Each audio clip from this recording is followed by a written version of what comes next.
मैं विश्वास रखता हूँ खास करके मेरे धुलिया जिला के सभी पत्रकार बांधवों पे कि वो सच को सच लिखेंगे और जहाँ पर ज़रूरत है कोई लोक प्रतिनिधि अगर किसी गलत रास्ते पर जा रहा है, कोई गलत काम कर, और उसके साथ साथ हमारे शहर का, हमारे जिले का, हमारे राज्य का, हमारे देश का बचाव करना। इसलिए हमको जो शासन ने कड़क निर्णय हम लोगों पर जो लादे हैं उसका काटेगोर पने से हमको पालन करना चाहिए। मास्क और सैनिटाइजर का इस्तेमाल करना चाहिए और बगैर ज़रूरत के घर से बाहर नहीं निकलना चाहिए। इतना कहता हूँ। जय हिंद, जय भारत। चिकल फेंकने की, लेकिन जो खुद होकर बार बार जो अंक पे आएगा आली अंगावर घेतले शिंगावर, मैं किसी को छेड़ता नहीं हूँ और जो मुझे छेड़े तो फिर उसको छोड़ता भी नहीं हूँ। आप लोगों को मैं बताना चाहूँगा दोस्तों, महानगर पालिका के आज क्या हालात है। मैं समझता हूँ कि नगर पालिका हिंदुस्तान आजाद होने के बाद, जब से नगर पालिका स्थापित हुई है, अमल में आई है, उस वक्त से लेकर अब तक जितना भ्रष्टाचार नहीं होगा उतना 2 साल में, पिछले 2 साल में महानगर पालिका में भ्रष्टाचार हुआ है। आप लोगों ने देखा होगा वहां पर कौन ठेकेदारी करता है, अरे ठीक है तुम खानदानी ठेकेदार है, ठेकेदारी करो लेकिन ईमानदारी से करो ना।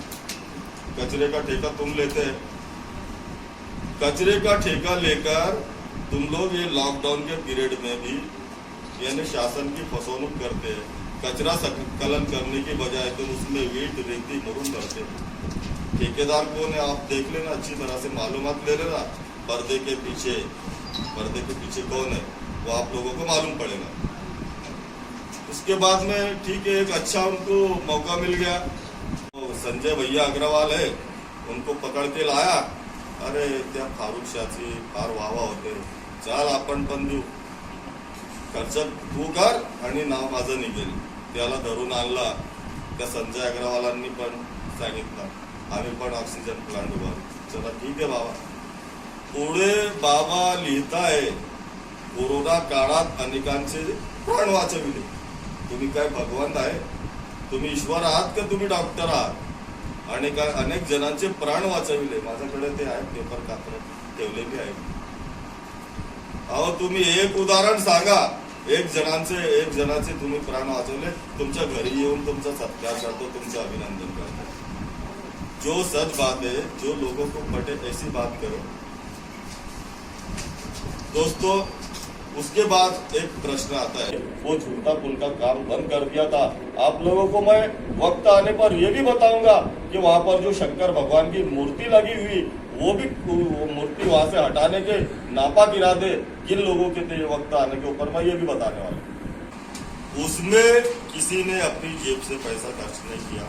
सभी नगर सेवकों के 3 महीने की पगार उसमें ली गई। उसके बाद जो बड़े जो जिनको हम बोलेंगे दान करने वाले दानशूर लोगों ने, उसमें जो आड़त दुकानदार है, ऐसे कई लोगों से मैं आप लोगों को मिला भी दूंगा।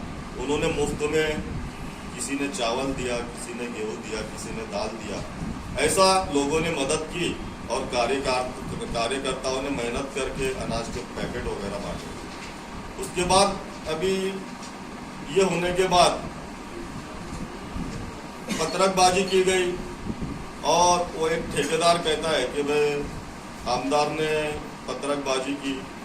उसके बाद में जो कुणाल बाबा है उनके बारे में भी कुछ कहा। कुणाल बाबा से कोई मेरी दुश्मनी भी नहीं है और मेरी दोस्ती भी नहीं है, लेकिन वो ठेकेदार ये कहता है कि कुणाल बाबा ने एक दमड़ी भी नहीं दी।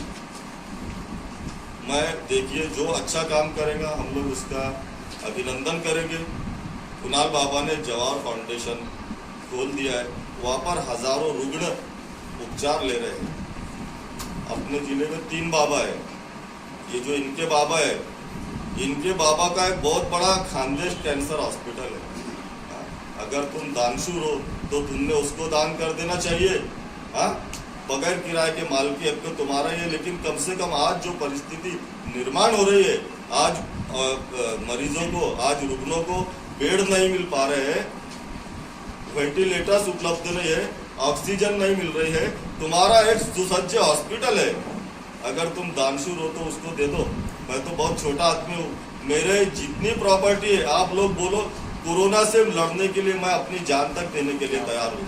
जहाँ पर मेरी जरूरत पड़े, मुझे गंदा और घनेरा राजकारण करना नहीं है, मुझे अपने काम करना है। मुआयना किया जिस वक्त हमने जायजा लिया, तो यहाँ पर हमारे बहुत सारे लोगों की जो पेशेंट वगैरह खड़े हुए थे, उन लोगों की भी ये मांगनी थी कि यहाँ पर जिस तरह से पहले 7 साल पहले जो दवाखाना जो हॉस्पिटल शुरू था, उसी तरह से या शहर के मध्य ठिकाने सेंट्रल स्पॉट पर ये दवाखाना पूरी तरह से शुरू होना चाहिए।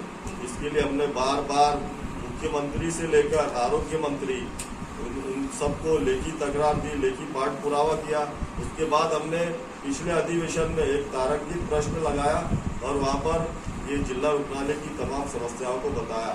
मैं आपको बताते हुए खुशी महसूस कर रहा हूँ। तो उसके लिए 7 करोड़ रुपए जूनी जिला रुग्णालय में स्त्री रुग्णालय शुरू होना चाहिए और ये पूरी तरह से जिस तरह से पहले चल रहा था 300 बेड का, उसको मंजूरी मिल चुकी है और जल्दी ही हमारा प्रयत्न है कि ये शुरू हो जाएगा।